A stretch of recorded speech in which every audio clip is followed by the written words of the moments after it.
제가 외래 진료를 보면서 속상한 게 밤새 잠 못 자면서 수유하시는 부모님들이 이것저것 방법을 막 시도해 보시다가 꿈 수유를 너무 열심히 하셔서 아이가 역류가 심해지는 경우가 요새 너무 많더라고요. 이렇게 밤 한 11시쯤에 아이가 잘 때 수유를 하는 게 과연 어떤 문제가 있을까요? 이번 영상에 쫙 정리해 드리겠습니다.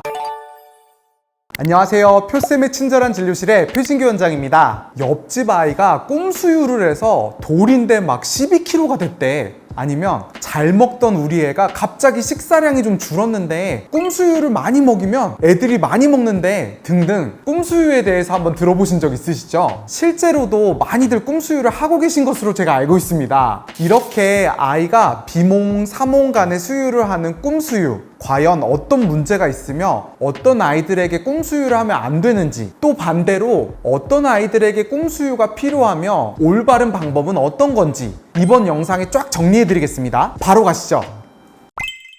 꿈수유라는 말은 제가 근원을 열심히 뒤져서 찾아봤는데 사실 의학 교과서에 나오는 정식 용어는 아니고요. 부모와 육아 전문가들이 만든 실제 생활의 용어입니다. 꿈수유는 아이가 깊게 잠들어 있거나 아이가 비몽, 사몽 간에 반쯤 자고 반쯤 깨어 있는 상태에서 수유를 하는 것을 말해요. 주로 부모님들이 잠들기 전인 밤 10시에서 12시 사이에 아이를 깨우지 않고 모유나 분유를 먹여서 아이를 좀 더 깊게 잠들게 하려고 쓰는 방법입니다. 아이는 배가 불러서 수면 연장이 잘 되고 엄마 아빠는 마지막 꿈수유 후에 잠을 길게 잘 수 있어서 시도하는 수유법입니다. 그런데 이렇게 밤 한 11시쯤에 아이가 잘 때 수유를 하는 게 과연 어떤 문제가 있을까요? 첫째로 가장 큰 문제는 낮에 수유량이 오히려 줄어드는 것입니다. 꿈수유는 아기가 배가 고파서 먹는다기보다 잠결에 비몽, 사몽 간에 먹기 때문에 아기가 주는 대로 대부분 많은 양을 먹습니다. 낮 시간에 정신을 바짝 차리고 깨서 먹는 아기는 배가 부르면 배부르다는 표시를 뚜렷하게 하는 반면에 잠든 아기는 배가 불러도 배부르다는 표시를 잘 못하겠죠. 그래서 대부분 꿈수유를 해보신 분들은 아시겠지만 낮에 일반 수유하는 양보다 더 많이 먹게 됩니다. 아기 입장에서 잠결에 이렇게 꿈수유를 잔뜩 먹고 잤는데 아침에 깨보니까 배가 이미 불러있는 것입니다. 그래서 낮 시간에 수유를 주려고 해도 아이가 배고프다는 표현을 하지를 않고 시간이 되어서 겨우겨우 수유를 계속하는 상황이 반복이 됩니다.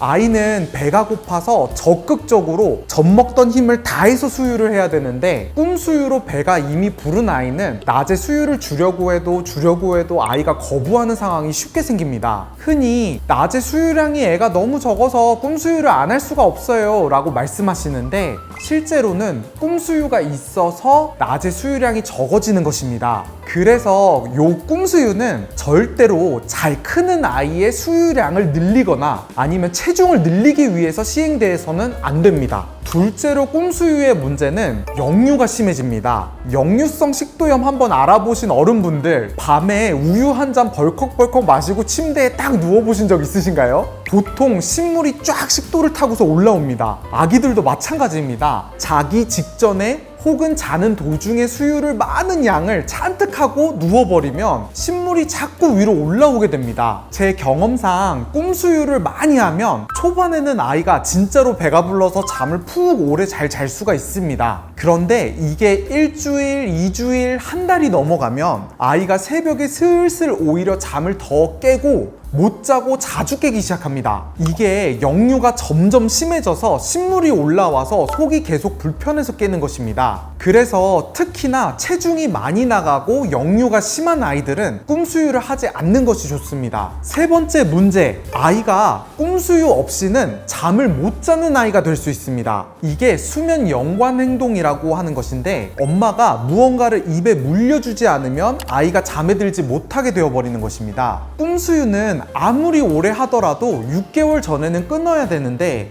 대부분 꿈수유를 지속하시는 경우 6개월이 넘어서도 꿈수유를 꼭 해야만 자는 아이가 될 수 있습니다. 그래서 아까 말씀드린 역류 때문에 계속 새벽에는 깨고 꿈수유 없이는 잠을 또 못 자고 요 악순환이 계속 반복되는 경우가 많습니다. 엄마 아빠도 요 꿈수유 없이는 아이를 재워본 적이 없다 보니 아이 재우는 시간이 두렵기만 해지는 거죠. 이러한 세 가지 이유, 낮 수유량이 줄고 역류가 심해지고 꿈수유 없이는 못 자는 아이가 될 수 있기 때문에 다음에 아이들은 꿈수유를 하지 않는 것이 좋습니다. 제일 먼저, 원래도 역류가 심해서 매일 개우는 아이는 당연히 꿈수유가 좋지 않겠죠. 두 번째, 꿈수유는 아기 수면을 길게 연장시키려고 쓰는 방법이지 체중을 늘리려고 쓰는 방법이 아니에요. 양을 많이 주시려고 노력하시는 부모님들은 꿈수유를 하지 않는 것이 좋습니다. 말씀드린 낮의 수유량이 오히려 더 줄어들기 때문에 그렇습니다. 세 번째, 꿈수유를 했을 때 오히려 더 잠을 자주 깨는 아이들은 역류가 이유일 수가 있어서 바로 꿈수유를 중단하시는 게 좋습니다. 그럼 반대로 오히려 꿈수유가 필요한 아이들은 어떤 아이들일까요? 사실 이렇게 교과서나 논문에도 꿈수유 방법이 소개가 되어 있지 않다고 하는 것은 꿈수유가 꼭 필요한 아이는 없다는 것입니다.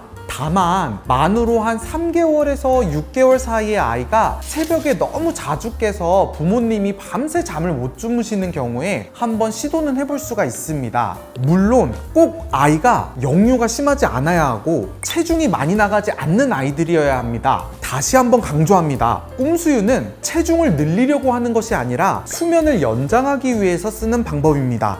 꿈수유를 하실 때는 적절한 방법으로 해야 아이들은 수면에 효과를 봅니다. 먼저 가장 적절한 꿈수유가 어떤 것일까요? 아이의 자연스러운 수유 텀에 따라 수유를 하는데 자기 전에 마지막에 수유를 비몽사몽간에 하게 되는 것입니다.